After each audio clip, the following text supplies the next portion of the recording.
Hello guys, this is me Ziaul Hasan and you're watching Hasan art studio. आज के इस video में हम डिस्कस करने वाले हैं अकबर के बारे में और अकबर के टाइम पे जो भी पेंटिंग हुई है, जो उनके टाइम पे आर्किटेक्ट हुआ है, जो पेंटिंग के बारे में या फिर आर्टिस्ट के बारे में जो भी हमें देखने को मिलता है, उससे आज हम यहाँ पर रिलेटेड चर्चा करेंगे, डिस्कस करेंगे। तो पहले लेकिन हम यहाँ पर कुछ बात कर लेते हैं आपके चैप्टर से जो दिया गया है, हमने अपने नोट्स में दिया गया है, तो उसमें हम यहाँ पर बात करते हैं।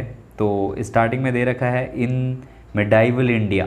तो मिडाइवल इंडिया ये टाइम पीरियड से आता है जो कि हमने यहाँ पर 16 to 19 सेंचुरी का पढ़ रहे हैं, तो वो मिडाइवल इंडिया के बीच में आता है। एक 19 सेंचुरी के बाद मॉडर्न पीरियड आ जाता है और बीच में मिडाइवल पीरियड है और उससे पहले का पीरियड आता है। तो यहाँ पर in the medieval India Mughal school of miniature painting was recognised as the art of aristocracy, and the Mughal art was quite different from the Sultanate art or the Islamic art which was prevalent in Deccani Muslim empires. Because of them, a style of art, human figures and artists of the Islamic art came from the Islamic world of Persia और Iran and Turkey. तो यहाँ पर दिया गया है जो मुस्लिम art होती है उसमें ह्यूमन फिगर नहीं बनाए जाते हैं, लेकिन यहाँ पर हमें फिगर भी देखने को मिलते हैं। और ये जो मुग़ल आर्ट है वो इस्लामिक आर्ट से अलग है और सल्तनत आर्ट से भी अलग है। सल्तनत आर्ट वो दिल्ली सल्तनत के वो पीरियड में आती है, लेकिन उसमें कुछ आपका नहीं लिया गया है आपके किसी चैप्टर में, तो उसकी हम यहाँ बात नहीं कर रहे हैं। लेकिन सल्तनत आर्ट से भी अलग थी है, सल्तनत आर्ट भी मुस्लिम आर्ट है, तो वहाँ पर सिर्फ नेचर पेंट होता था और ऐसी चीज़ें पेंट नहीं होती थी जिसमें फिगर हो देखने को मिलता है, वो चीज़ें पेंट नहीं होती थी। लेकिन यहाँ पर ऐसा कुछ नहीं है, यहाँ पर सब चीज़ पेंट होती थी। और मुग़ल इंडिया को, मुग़ल आर्ट को मिडाइवल इंडिया की या फिर इंडियन आर्ट की बैकबोन भी कहा जाता है। तो आप ये याद रखेंगे कि मुग़ल इंडिया को क्या कहा जाता है, मुग़ल आर्ट को backbone of Indian art, backbone of Indian art भी इसको कहा जाता है, क्योंकि ये बहुत ज़्यादा इम्पोर्टेंट है सभी के लिए, सभी आर्ट में।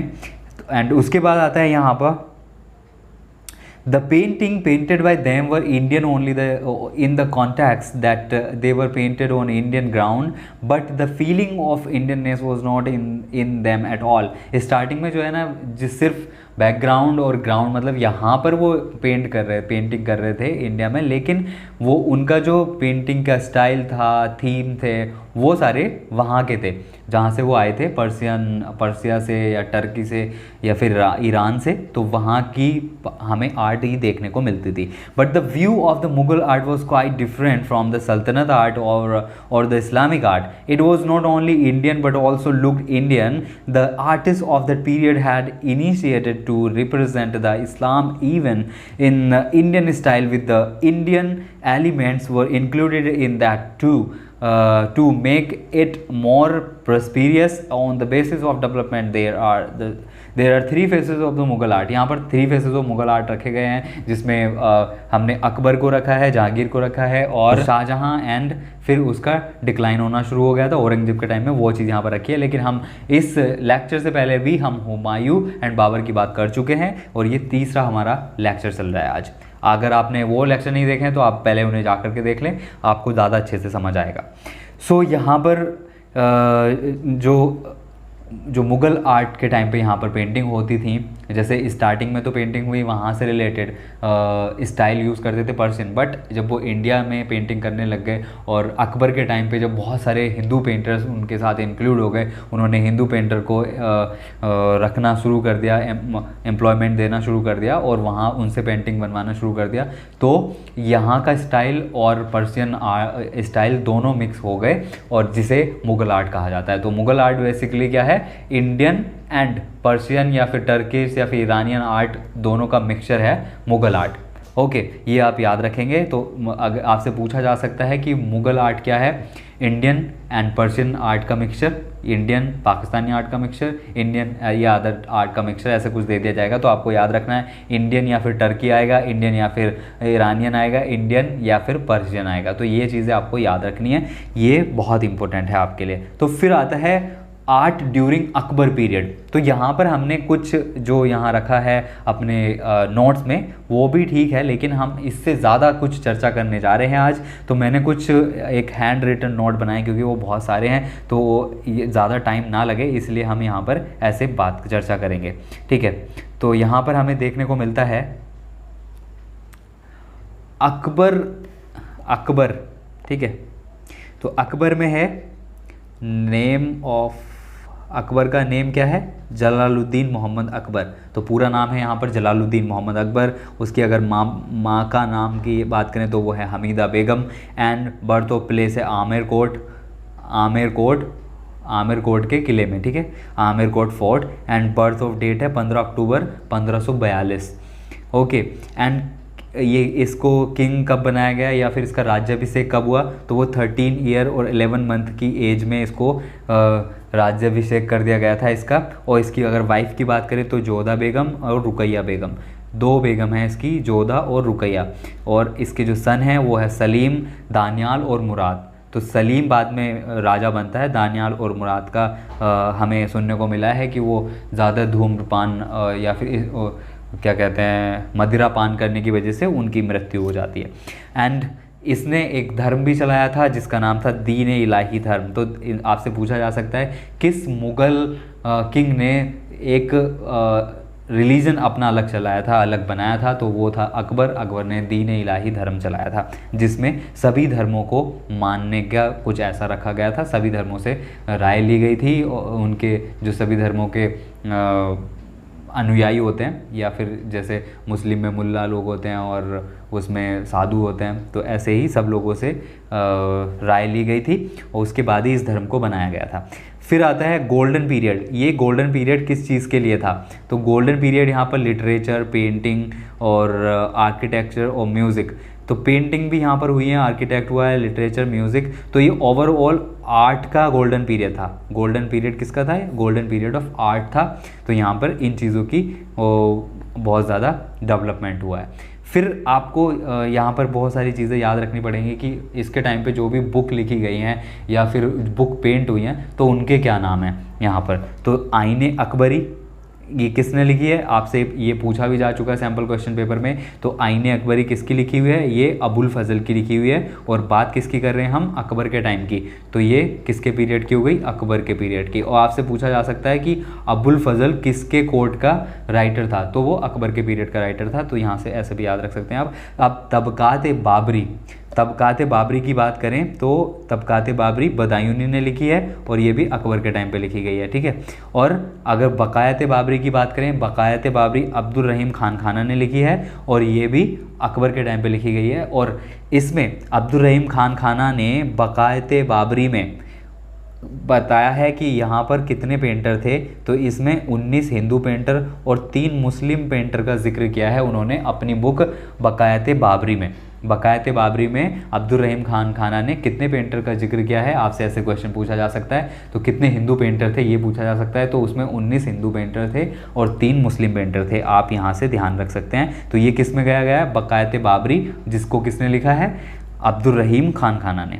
अब आता है तुझके जहांगीरी की बात करें तो ये जहांगीर की बायोग्राफी है, इसकी जहांगीर के टाइम पे बात करेंगे। और अबुल फजल ने जो अपनी आईने अकबरी लिखी है, आईने अकबरी अबुल फजल, तो इसमें जो पेंटर अकबर कोर्ट में रहा करते थे, इसने कहा है कि उसमें 100 पेंटर थे, सारे मिला के 100 पेंटर थे, इतने ज़्यादा पेंटर थे वहाँ पर। और अकबर ने अटेलियर या फिर आर्ट स्टूडियो खोला था जिसे कहते हैं फतेहपुर सीकरी में उसके पास एक अटेलियर था जिसमें कि आर्टिस्ट लोग रखे जाते थे जिनकी आर्ट अच्छी होती थी, वहाँ पर वो पेंटिंग करते थे। और हर हफ्ते एग्जीबिशन लगा करती थी, वीक में एक बार एग्जीबिशन लगा करती थी और राजा खुद वहाँ पर जाता था घूमने के लिए और उनकी पेंटिंग देखता था। और या फिर जब भी कोई उनके कोर्ट में कोई मेहमान नवाजी के लिए कोई किंग या कहीं से कोई आता था तो उनको वो अपना अटेलियर भी ज़रूर दिखाता था या फिर कारखाना ज़रूर दिखाता था। यहाँ पर कारखाना कहा गया है अटेलियर को या फिर आर्ट स्टूडियो को, तो यहाँ से आप याद रखेंगे। और अबुल फजल ने अपने आईने अकबरी में 100 पेंटर्स का बताया है, लेकिन उसने जो इम्पोर्टेंट पेंटर बताए हैं वो 17 हैं, जिसमें से 13 हिंदू पेंटर हैं और 4 मुस्लिम पेंटर हैं, 13 हिंदू और 4 मुस्लिम पेंटर हैं अबुल फजल के अकॉर्डिंग। और अगर अब्दुल रहीम खान खाना के अकॉर्डिंग बात करें तो उसमें 19 हिंदू पेंटर और 3 मुस्लिम पेंटर का जिक्र किया गया है। एंड फिर आता है अकबर ने यहाँ पर स्टेबलाइज किया था कारखाना जिसे अटेलियर कहते हैं, और ये फतेहपुर सीकरी में था। एंड इसमें जो इसका जो हेड आर्टिस्ट था या फिर मास्टर आर्टिस्ट था वो था अब्दुल समद। ठीक है, स्टार्टिंग में इसका जो हेड आर्टिस्ट था वो था अब्दुल समद, और बाद में उसकी हम बाद में बात करेंगे। तो अभी आगे बात कर लेते हैं। अब देखते हैं इस अकबर के टाइम पे ही सबसे पहले म्यूरल पेंटिंग की शुरुआत होती है। म्यूरल पेंटिंग होती है वॉल पेंटिंग। तो वॉल पेंटिंग की शुरुआत अकबर के अगर मुग़ल के टाइम पे की बात करें तो वो अकबर ने करवाई थी, और ये फतेहपुर सीकरी के कई सारे महल में इन पेंटिंगों को किया गया था। उनके महलों की दीवारों पर इन पेंटिंगों को किया गया है। लेकिन ये बाद की बात है कि जब इसका बेटे का बेटा जिसका नाम है औरंगज़ेब, तो औरंगज़ेब का जब राज शुरू हुआ तो उसने इन पर पुताई करवाती थी सफ़ेदी से, या फिर कह सकते हैं चूना उसने पुतवा दिया था इन पेंटिंग्स पर। तो ये पेंटिंग्स ज़्यादा देखने को नहीं मिलती हैं वहाँ पर, अगर आप जाएंगे भी तो आपको देखने को नहीं मिलेंगी। तो अब फिर इसमें जो मेन आर्टिस्ट की अगर बात करें, अकबर के कोर्ट में मेन आर्टिस्ट कौन कौन थे। वैसे तो हमने अबुल फजल के अकॉर्डिंग देखा तो यहाँ 14 हिंदू पेंटर और 3 मुस्लिम पेंटर थे, और अगर अब्दुल रहीम खान खाना के हिसाब से बात करें तो 19 हिंदू पेंटर और 4 मुस्लिम पेंटर थे। ऐसे 3 मुस्लिम पेंटर थे या 4 जो भी थे, तो उनकी बात होती है। लेकिन जो मेन आर्टिस्ट थे वो आपके सिर्फ 4 ही आर्टिस्ट थे, जिसमें मीर सैयद अली और ख्वाजा अबुल समद, दसवंत और बसावंत, ये 4 आर्टिस्ट आपके उसमें आते हैं जो कि बहुत ज़्यादा फेमस थे। और अगर अलग और आर्टिस्ट की बात करें तो उसमें केशवलाल, मुकुंद, सावलदास, जगन्नाथ, तारा, हरवंश, माधव, मिस्किन आपको याद रखना पड़ेगा। मिस्किन भी आपके जो सिलेबस है उसमें दिया गया है। मिस्किन की एक पेंटिंग है जिसमें कृष्णा जी ने अपने हाथ की एक ही उंगली पे गोवर्धन पर्वत को उठा रखा है, तो वो मिस्किन ने बनाई है। तो ये आपको याद रखनी पड़ेगी, ये यहाँ पर इम्पोर्टेंट है आपके लिए। और 4 पेंटर और इम्पोर्टेंट हैं। आपसे ऐसे पूछा जा सकता है कि बसावन किसके कोर्ट से संबंधित था या किसके कोर्ट से रिलेटेड था, तो आप यहाँ पर याद रखेंगे कि वो अकबर के कोर्ट से रिलेटेड था। अब अगर बात करते हैं मीर सैयद अली की, तो मीर सैयद अली कौन था। मीर सैयद अली स्टूडेंट था आपके बेहजाद का। बेहजाद को आप जानते ही हैं कि उसे रफ़ेल ऑफ ईस्ट कहा जाता है, और उसका जो जिक्र किया था वो बाबर ने किया था अपनी बाबरनामा में। एंड इसे कौन लेकर के आया, तो इसे हुमायूं लेकर के आया शाह तमस के दरबार से। ये शाह तमस के दरबार में रहता था। तो कोर्ट पेंटर किसका था, कोर्ट पेंटर अकबर का था, क्योंकि इसका बाप लेकर के आया तो सिर्फ 1 ही साल वो ज़िंदा रहा, उसके बाद वो मर गया। तो इसीलिए अकबर के टाइम पे ही इन्होंने पेंटिंग करी है यहाँ पर। तो अकबर का ही ये कोर्ट पेंटर था, लेकिन इससे पहले ये शाह तमस का कोर्ट पेंटर हुआ करता था। और ये पोइट्री लिखता था अपनी जुदाई नाम से। इसका एक और नाम था जुदाई। जब ये अपनी पोइट्रियाँ लिखता था तो पोइट्री पे जो सिग्नेचर होते हैं या फिर नाम लिखा जाता है तो उसमें जुदाई नाम लिखा जाता था। और पेंटिंग पे नाम लिखने का जो वो चालू हुआ है या शुरू हुआ है, स्टार्ट हुआ है, जो सब लोग पेंटर अपनी पेंटिंग पे नाम लिखते हैं, तो वो मुग़ल कोर्ट से ही शुरू माना जाता है। ठीक है, उसके बाद आपका आता है यहाँ पर और स्टार्टेड दास्तान अमीर हमजा। दास्तान अमीर हमजा जो शुरू करवाई थी हुमायूं ने अपने टाइम पे 1555 में, और जो 1570 तक चली थी, 1570 तक 15 साल जिसे बनाने में लगे थे। तो उसकी शुरुआत या उसका जो मेन पेंटर था वो भी मीर सैयद अली था। स्टार्ट मीर सैयद अली ने करी थी वो बनानी। अब बात करते हैं अबू समद की। जो दूसरा आर्टिस्ट है अबू समद, तो उसे सिराजी कहते हैं, सिराजी और सीरी कलम। तो क्या कहते हैं, आपसे पूछा जा सकता है कि अब्दुल समद का दूसरा नाम क्या है या फिर उसे किस नाम से जाना जाता है, तो सिराजी या फिर सीरी कलम भी आप याद रख सकते हैं। और ये शाह तमस का कोर्ट पेंटर था। ये भी दोनों एक ही जगह पर थे, मीर सैयद अली और अब्दुल समद। ये शाह तमस के कोर्ट पेंटर हुआ करते थे, और ये दोनों ही बेहजाद के चेले या फिर कह सकते हैं कि उसके स्टूडेंट रहे हैं। एंड जो करा था दास्तान अमीर हमजा का, या कंप्लीट हुआ दास्तान अमीर हमजा, तो उसमें अब्दुल समद ने एंड करवाया था और स्टार्ट करा था मीर सैयद अली ने। और दीन इलाही धर्म को एक्सेप्ट करने वाला ये इकलौता आर्टिस्ट था जो कि है अब्दुल समद। अब्दुल समद ने ही दीन इलाही धर्म को अपनाया था, और किसी पेंटर ने दीन इलाही धर्म नहीं अपनाया था। एंड ये जो स्टूडेंट था इसका जो स्टूडेंट था वो दसवन और बसावन, जो कि दोनों मेन आर्टिस्ट हैं अकबर के कोर्ट के।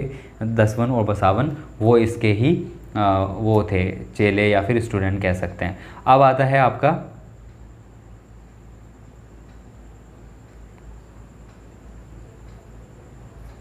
दशावंत।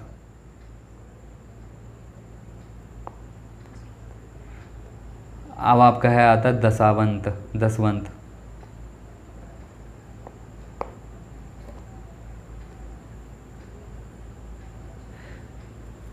दसवंत, अगर दसवंत की बात करें तो दसवंत भी ये कोर्ट पेंटर है अकबर का, और ये जो है अब्दुल समद के बाद Mir Sayyid Ali Basawan was the main artist. ये दसवंत जो है, दसवंत मेन आर्टिस्ट है अब्दुल समद और मीर सैयद अली के बाद का, और ये टीचर है, इसके जो टीचर हैं वो है अब्दुल समद। एंड पेंटिंग जो इसकी देखने को मिलती हैं वो तैमूरनामा, रजमनामा और दास्तान अमीर हमजा। दास्तान अमीर हमजा, तैमूरनामा और रजमनामा में इसकी पेंटिंग हमें देखने को मिलती हैं। और ये 1584 में पागल हो गया था और इसने अपना सुसाइड कर लिया था, तो ये ज़्यादा टाइम तक अपनी पेंटिंग नहीं कर पाया। इसकी जो पेंटिंग है वो बस तैमूरनामा, रजमनामा और दास्तान अमीर हमजा में देखने को मिलती हैं, और इसकी डेथ हो गई थी 1584 या 1584 कह सकते हैं में। पागल होने के बाद इसने सुसाइड कर लिया था और ये मर गया था। ये मास्टर इन हिंदी देवी देवताओं की पेंटिंग में मास्टर था। हिंदी देवी देवताओं की पेंटिंग करने में ये बहुत ज़्यादा निपुण था या फिर मास्टर सा कह सकते हैं। और रामायणा में 21 पेंटिंग पे इसके सिग्नेचर देखने को मिलते हैं। जो रामायण का जो पेंटिंग करवाई थी अकबर के टाइम पे, तो उसमें 21 पेंटिंग पे इसके सिग्नेचर देखने को मिलते हैं दसवंत के। उसके बाद आता है बसावन। तो बसावन भी master in cover page making. ये जो जितनी भी बुक होती थी, जैसे रामायण हो गई, महाभारत, अकबरनामा, शाहनामा, ये वो, तो उनके जो कवर पेज होते थे तो वो बनाने में ये बहुत निपुण था या मास्टर था बसावन जो था। और इसने 40 ईयर काम किया था, आर्ट वर्क जो है 40 ईयर किया। एंड 200 प्लस की पेंटिंग देखने को मिलती हैं। रामायण भी पेंटिंग इसने की है, और जिसमें मजनू, दरबार नामा और भी बहुत सारी इसने पेंटिंग की हैं। और अकबर के कोर्ट का अगर मिस्किन की बात करें, जो अब इसके बाद में जो फेमस आर्टिस्ट या मेन आर्टिस्ट है वो है मिस्किन की बात करें तो ये बर्ड आर्टिस्ट था अकबर के कोर्ट का। और जहांगीर के टाइम का जो बर्ड आर्टिस्ट था वो और कोई था, उसके बारे में हम बाद में बात करेंगे अगले आपके लेक्चर में। और मैक्सिमम पोर्ट्रेट पेंटिंग जो हुई हैं वो अकबर के टाइम पे हुई हैं। आपसे पूछा जा सकता है कि किस मुग़ल पीरियड में सबसे ज़्यादा पोर्ट्रेट पेंटिंग हुई हैं, तो वो अकबर के टाइम पे पेंटिंग हुई हैं। और जो पोर्ट्रेट पेंटिंग होती थी वो प्रोफाइल फेसेस उसमें बने हुए होते थे। प्रोफाइल पेंटिंग क्या होती हैं, जिसमें कि एक साइड से चेहरा दिखाया जाता है। जैसे कि मेरा फेस है तो सिर्फ मेरी एक आंख दिखे तो उसे प्रोफाइल पेंटिंग कहते हैं, या फिर उसे एक चश्म चेहरा भी कहते हैं। एक चश्म फेस कह सकते हैं उसे, एक चश्म फेस वो ही होता है। एंड पेंटिंग और कोर्टयार्ड, साधु संत, शाही फैमिलीज़ एटसेट्रा, इनकी जो है इसमें सबसे ज़्यादा पेंटिंग हुई है इनके टाइम पे। अब नेक्स्ट आता है आपका किस चीज़ का ट्रांसलेशन हुआ है इसके टाइम पे, उसकी बात कर लेते हैं अकबर के टाइम पे। तो ट्रांसलेशन ड्यूरिंग अकबर पीरियड, तो राजमनामा का जो ट्रांसलेशन हुआ है वो महाभारत है, और फ़ारसी में उसका ट्रांसलेशन हुआ है। अब्दुल कादिर बदायूनी ने इसको फ़ारसी में लिखा है। जो रजमनामा है वो महाभारत का ट्रांसलेशन है जो फ़ारसी में लिखा गया है, और उसे अब्दुल कादिर बदायूनी ने ट्रांसलेट किया है। ये आप याद रखेंगे।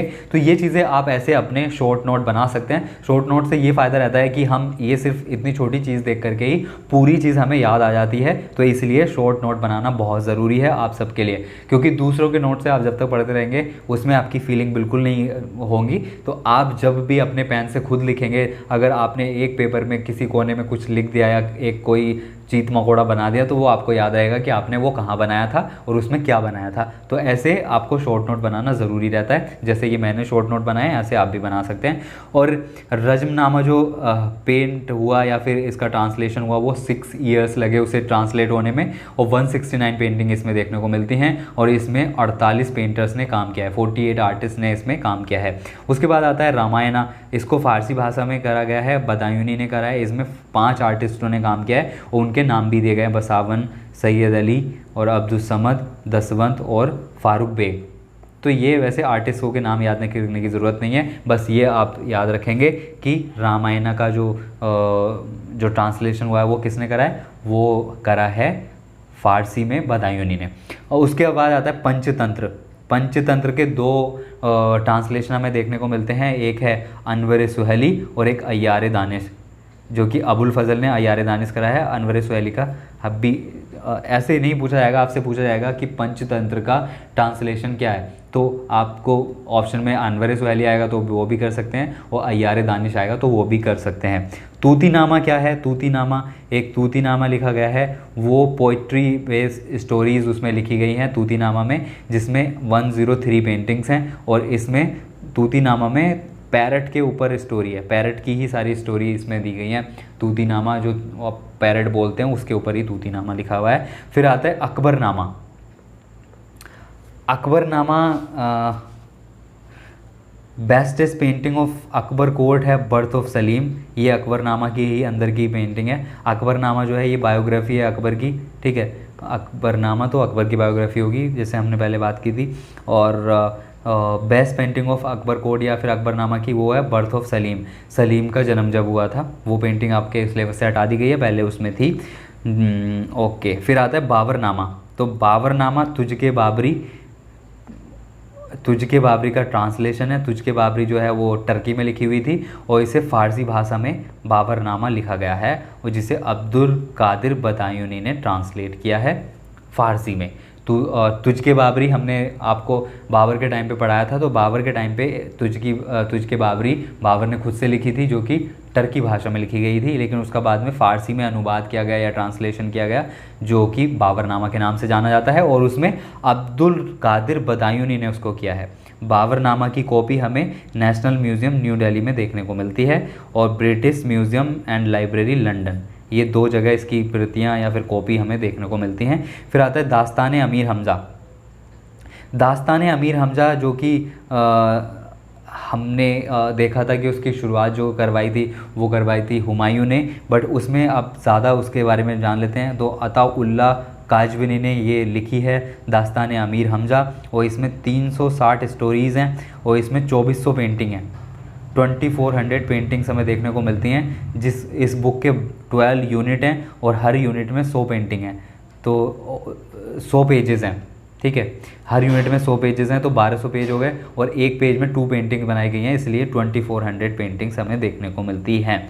सो यहाँ से या तो आप स्क्रीनशॉट ले सकते हैं या फिर आप खुद से कॉपी कर सकते हैं, आप बना सकते हैं नोट्स इसके। और ये जो बनाया गया है paper plus cloth, paper cloth पे ये बनाया गया है। क्लॉथ के ऊपर पेपर चिपकाया जाता था, या पेपर के ऊपर क्लॉथ चिपकाया जाता था, ताकि पेपर ना फटे और मजबूत रहे। और ये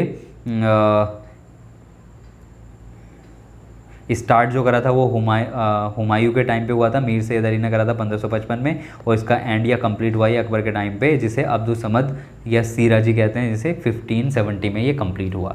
ओके, अब आता है आर्किटेक्ट। आर्किटेक्चर में क्या क्या काम हुआ है अकबर के टाइम में, वो बात कर लेते हैं। तो फोर्ट या फिर कोर्ट, मस्जिद, टॉम और दरवाजे, ये चीज़ें इसके टाइम पे बनी हैं, ठीक है। और जैसे कि बुलंद दरवाज़ा है, बुलंद दरवाज़ा जो फतेहपुर सीकरी का मेन गेट है, तो वो बुलंद दरवाज़ा भी अकबर ने ही बनवाया था। लाल किला आगरा इसने बनवाया, फतेहपुर सीकरी इसने पूरा बनवाया, जिसमें कि 500 बिल्डिंग्स लगभग हमें देखने को मिलती हैं, जिसमें जहांगीर महल, अकबर महल, जोधाबाई का महल और पंच महल, ये आपके मेन चीज़ें हैं। और उसका जो मेन गेट है, और उसमें एक जामा मस्जिद भी है, वो भी। और सलीम चिश्ती की दरगाह भी आपको फतेहपुर सीकरी में देखने को मिलती है, जिस पे मन्नतें मांगने के बाद ही जो सलीम है वो पैदा हुआ था, इसीलिए उसका नाम सलीम रख दिया, सलीम चिश्ती के नाम पर। ओके, फिर इसमें Ajmer fort, Allahabad fort, Agra fort, और ये रेड स्टोन से बना था आगरा फोर्ट जो है, तो ये सारे फोर्ट इसने बनवाए हैं। और अगर मटेरियल की बात करें, कौन पेंटिंग में क्या मटेरियल यूज़ होता था, तो जो पेपर यूज़ होता था वो ईरानियन पेपर यूज़ करते थे इसके टाइम पे। और इन्होंने कारखाना स्टेबलाइज़ किया था, सियालकोटी कागज़ के नाम से जाना जाता था। फिर सियालकोटी कागज़, सियालकोट, सियालकोट में इन्होंने कागज़ का कारखाना शुरू किया था, जिसे सियालकोटी कागज़ के नाम से जाना जाता था, जहाँ के कागज़ होते थे। और ब्रश को उस टाइम पे कलम कहा जाता था और आर्टिस्ट को कलम कतार कहा जाता था। ठीक है, कलम कतार कहा जाता था और आर्ट स्टूडियो को कारखाना कहा जाता था। ये चीज़ें आपकी मतलब इम्पोर्टेंट चीज़ें जो भी थी वो हमने यहाँ पर करवा दी हैं और आपने ये आपको समझ आया ही हो। तो यही चीज़ें थी इसमें अकबर के टाइम पे। अगले चैप्टर में हम जहांगीर और शाहजहाँ के बारे में बात करेंगे। जहांगीर का जो है गोल्डन पीरियड माना जाता है मुग़ल आर्ट का, तो हम उसके बारे में नेक्स्ट वीडियो में बात करेंगे। तो आज की वीडियो में बस इतना ही। आई होप ये आपको समझ आया होगा। अगर समझ आया तो लाइक कर दीजिए, उससे थोड़ा मोटिवेशन मिल जाता है हमें पता लगता है कि आपको वो समझ आ रहा है कुछ या नहीं आ रहा है। और अगर आपको कुछ समझ नहीं आता तो आप हमें कमेंट कर सकते हैं, आप हमें इंस्टाग्राम पे फॉलो कर सकते हैं हसन आर्ट स्टूडियो पे, या फिर हमें आप व्हाट्सएप पे मैसेज भी कर सकते हैं। तो आज की वीडियो में बस इतना ही। Thank you for watching.